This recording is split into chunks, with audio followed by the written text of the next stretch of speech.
Right, so here's a question for you. Have you ever tried to read a recipe like it was a poem? Or maybe you've opened up a legal document expecting to read it like a novel? No? Good, because that would be mad. But here's the thing. People do this with the Bible all the time.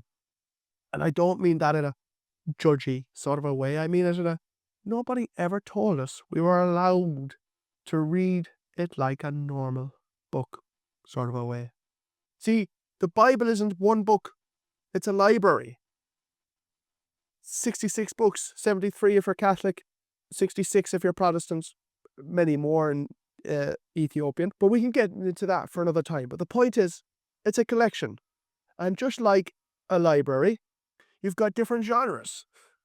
Poetry, classic novels, music, fantasy. If you don't know what genre you're reading, you're going to be fierce confused. So today, we're doing a quick tour through the genres of the Bible. Think of this as learning where different shelves are, so that you know what you're picking up before you start reading. Now, before we dive in, let me tell you why this actually matters. Most of the time when people misread the Bible, when they get it wrong, or when it feels like nonsense, it's because they're reading poetry like it's history, or they're reading a letter like it's a legal code, or they're reading apocalyptic literature like it's the news, right? The Bible wasn't written in one go by one person. It was written over about 1,000 years by dozens of different people, in different languages, in different cultures, and for different purposes and different audiences. So some of it is meant to tell you what happened, some of it is meant to make you feel something, and some of it is just meant to make you think. And some of it, I'll be honest, is meant to make people in power at the time absolutely furious. So if you want to actually understand what you're reading, you need to first ask yourself, what kind of writing is this? What's it trying to do? All right, let's get into it. First up, we've got narrative, stories. This is probably what most people think of when they think of the Bible, right? Adam and Eve, Noah's Ark, David and Goliath, Jesus healing people, Paul getting shipwrecked. Narrative is the Bible telling you what happened, or at least what the writer experienced. Now, calling it story doesn't mean fairy tale, right? Doesn't mean it didn't happen. It means history told with meaning, not just minutes and dates. The writers aren't giving you just the facts. They're shaping the story to make a point. Think of it like this.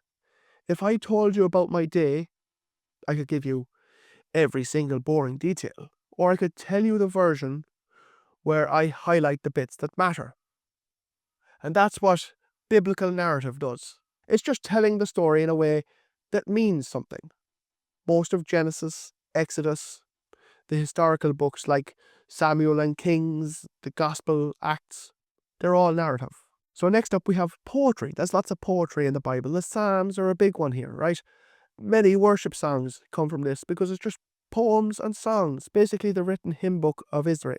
But you've also got chunks of poetry scattered throughout the prophets, in Job, in the Song of Songs. Hebrew poetry doesn't rhyme the way English poetry does. Instead, it rhymes ideas. It's called parallelism. You say something, and then you say it again in a different way, or you say the opposite, or you build on it. Here's an example from Psalms 19. The heavens declare the glory of God. The skies proclaim the work of his hands. You see? Same idea, said twice, slightly different words. And that's Hebrew poetry. And here's the thing. Poetry is not meant to be taken literally. It's meant to make you feel something, to paint a picture, to hit you in the chest. When the psalmist says, God is my rock, he doesn't mean God is a piece of limestone or granite. He means God is solid, unmovable, dependable. If you read your poetry like a legal document, you're going to have a bad time.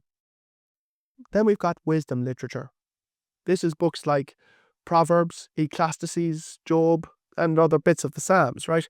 Wisdom literature is about how to live. It's advice, observations, philosophy.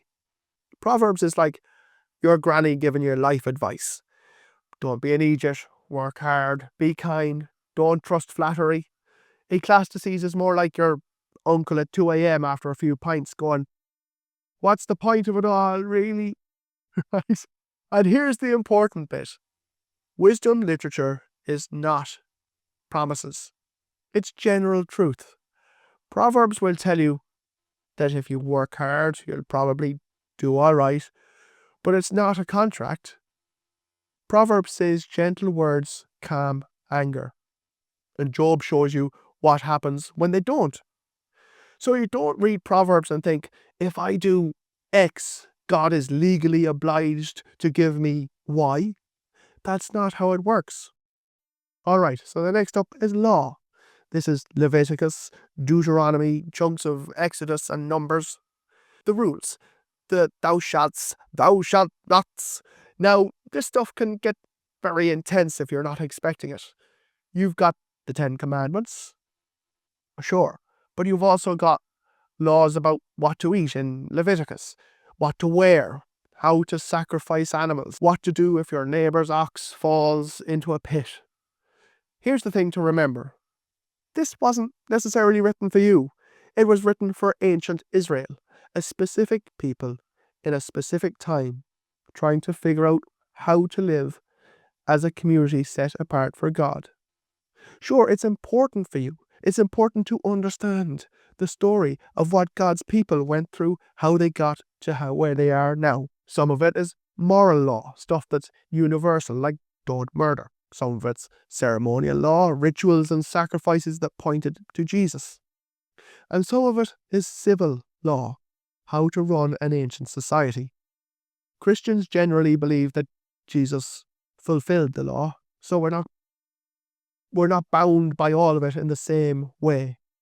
But it still tells a lot about who God is and what he cares about. The next category is prophecy. Isaiah, Jeremiah, Ezekiel, and the 12 minor prophets, all that. Now, when most people hear prophecy, they think predicting the future. And yeah, there's some of that. But most of the time, the prophets, they were speaking to their own time. They were calling out injustice. They were warning about consequences, comforting people in exile, reminding Israel who they were supposed to be. The prophets were the lads who stood up and said, you're not living right. You say you love God, but you're exploiting the poor and worshipping idols. Cop on or there'll be trouble. A lot of prophecy is poetry, by the way, which makes it double tricky. You've got vivid imagery, metaphor, hyperbole, and it's meant to shake you, not give you a detailed timeline of future events. And then we have the letters, the epistles. Most of the New Testament is letters. Paul writing to the churches in Rome, in Corinth, in Galatia, Peter writing to scattered believers, and James writing to Jewish Christians. These are real letters to real people, dealing with real problems. Paul isn't writing a systematic theology textbook. He's answering questions, addressing real conflicts, and encouraging struggling communities. So, when you read a letter, you're reading one side of a conversation. It's like reading someone's emails without seeing what they're replying to. You've got to do a bit of detective work to figure out what's going on. And here's the key. Letters are occasional documents. They were written for a specific occasion. That doesn't mean that they're not relevant to us, but it means that we can't just lift a verse out and apply it directly without understanding the context. And then, of course, we have the Gospels. Matthew, Mark, Luke, and John. They're their own thing.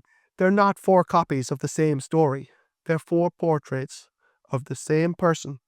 Mark is fast-paced, action-packed. Matthew is writing for a Jewish audience. showing how Jesus fulfills all of the Old Testament promises. Luke is more detailed, orderly, and interested in the outsiders.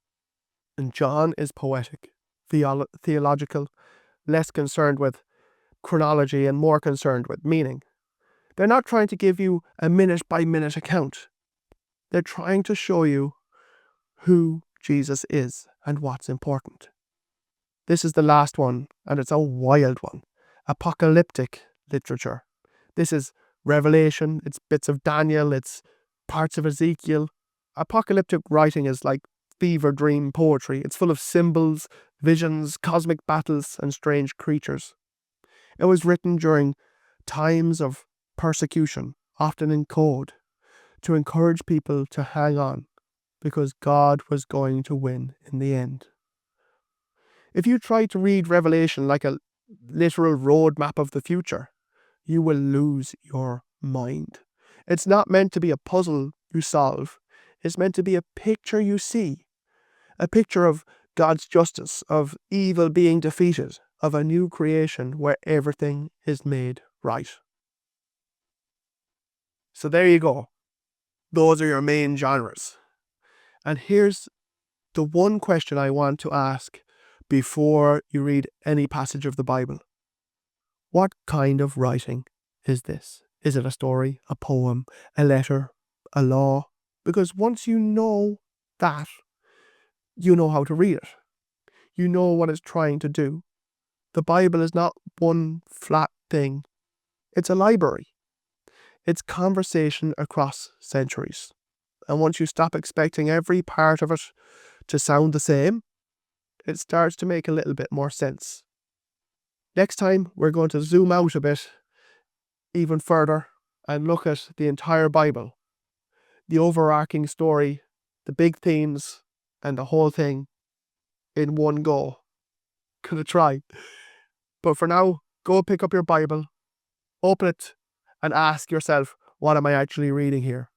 You might be surprised how much that one question changes things. So this is part of the series about how to read your Bible.